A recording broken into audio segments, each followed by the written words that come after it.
Hello, I'm Luisthepanda. I'm one of the casters for the Shadowverse Open, and I'm also a partner Twitch streamer that primarily streams Shadowverse. Today I'm bringing you guys a spicy deck profile based on the newest Forest legendary from the new expansion, the Primal Giant. Once I saw the Giant, it was a really cool card and I knew I had to mess around with it. It's a card that summons followers that have been destroyed from different costs once he's played and once he leaves the board. So it's a pretty powerful effect. It's just not a great effect in Shadowverse because it's like really slow and comes into play super late. So it's definitely more of a meme deck. It's not a deck that you're gonna see Noir playing the World Grand Prix, so keep that in mind. But it's a pretty fun deck. If you guys have not tried out the Giant, I do recommend it. It's a pretty simple game plan. We just have to survive the early game with tools such as, you know, Force 2-drops, Irene, things like that. Then once you get to the late game, you drop the Giant, you get a big board, and hopefully that's good enough to win the game. Anyway, I hope you guys enjoy the deck profile. Now, the Primal Giant only resurrects Forestcraft followers. So initially I had an idea to build a deck with a neutral base, and then by only playing specific Forestcraft followers, we could guarantee a really good Giant. And that sounds good in theory, but it did not end up working out. The deck was just too weird, too awkward. There's not enough neutral followers to really like hold the deck together. So instead we're just playing good cards deck. This means that we're playing just good standalone forest cards. And although the Giant board won't be guaranteed, you should get a good enough board anyway to just win the game, is the idea. We have a couple key cards, such as the Giant. He is the win condition. As a 9 cost, it is slow, but with the Axle, if you have any extra copies, you can use them to heal and get to that turn 9. The Giant summons board when he's played and also when he leaves the board, so it really gives you like 2 boards. It should be good enough to win the game. We have Mecha Lance, which is a great follower to push damage because we don't have a lot of Storm in the deck. And it's one of the best followers to get back off of the Giant because it lets you influence the board the same turn the Giant is played. Irene is a key card because she helps us stabilize in the mid game. Our early game is like okay, it's not particularly strong. A card like Irene, if you just manually evil her, could just carry the mid game. She's so good. Then our last key card is Lisa. Lisa is used to fetch the Giant and also a 2-drop in her deck because we don't have 1-drops since we don't want the Giant to resurrect 1-drops. But Lisa drawing a 2-drop is fine. Drawing the Giant, it's a win condition, and if you have extra copies, again, they are heals, so pretty good overall. Then we're just playing good forest cards, you know, the forest 2-drops, the best I could find. Lakris is a 4-drop because Matera left us and she hasn't come back. So just trying to play like good standalone forest cards, get that Giant as good as possible. Alright, this game should be a good example of how the deck functions, and when things go well, they don't always go well, but you know, if things are going to plan, we'll fight for the early game with our good 2-drops and 3-drops. And then get to a very good Giant late game, right? So things like Michelle, Daisy Bow, excellent early game cards. Lisa will be good to fetch for the Giant.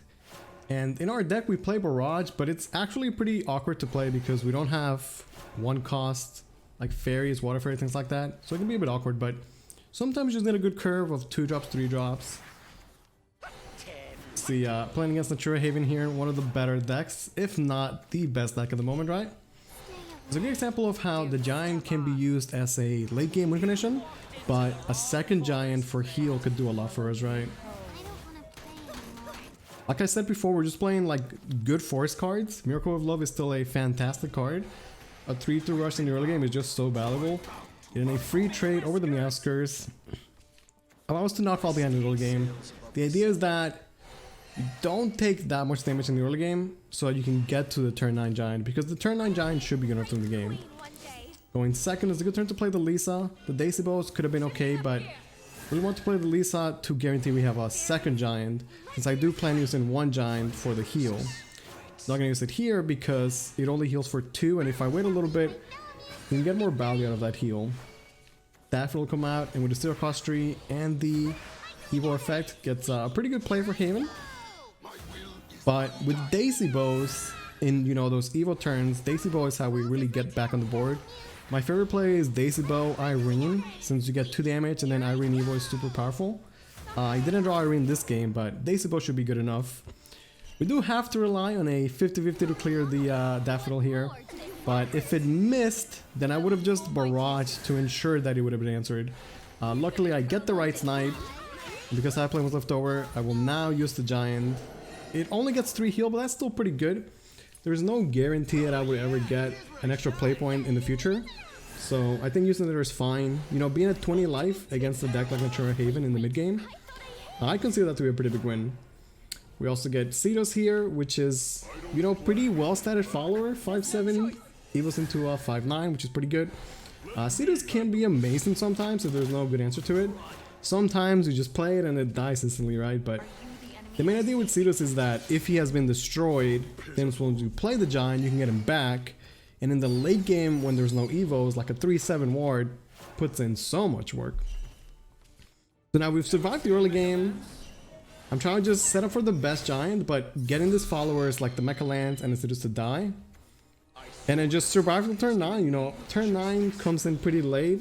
Shadowverse games don't usually go that long, but if we do a good job of surviving the early game, we can get there. And you know, I made it to late game with a lot of life, which helps out a lot. When you force decks like Natura Haven to use their Storm to trade, like you saw him forced to use Agnes to clear the ward, it's a good spot to be at. This turn is pretty awkward because Enhanced Daisy Will can be pretty great, but once again we have to ensure that Daffodil gets answered, so instead using the Barrage, like I said, a bit awkward because we have to bounce 2 drops, but I think as long as we clear Daffodil we'll be okay, and we'll be set up to play the world's greatest Giant on turn 9. Now, Michelle is kind of an awkward card. She is not a card that gets played often, so kind of a weird effect where she attacks a follower, they go to 0 attack. I actually make a huge mistake here by attacking with the Michelle, because by letting my Stella trade efficiently instead of dying, I get less board space, so I get a Wars Giant off of it. I could have had an extra follower, an extra Mecha Lance there. But you see, even getting a 7/7 ward and a 3/7 and the Rush Beast is still pretty good, right? The Giant will get cleared here, but again we get a board again. And you know, even with 2 2s, it's still a pretty good board. At this point, the Giant gives me enough to just win the game. We've successfully out-resourced our opponent. Cynthia can be a great card to get off of the Giant, but it's pretty good after you have the Giant since you have followers to Evo. And we can use Cynthia here to get a good board and just push for face damage. So again, this game a good example of surviving the early game, setting up the best Giant possible. I did misplay at the end, but it was still good enough. Pretty good showing against the Natura Haven, but you know, keep in mind it doesn't always go this way, right? And get the clean win. Not bad. Not bad at all.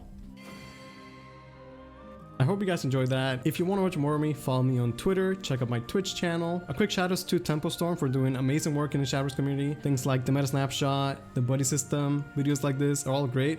And they really do a lot for the community. So thank you, Tempo Storm. I hope you guys enjoyed the video, and I'll see you guys next time.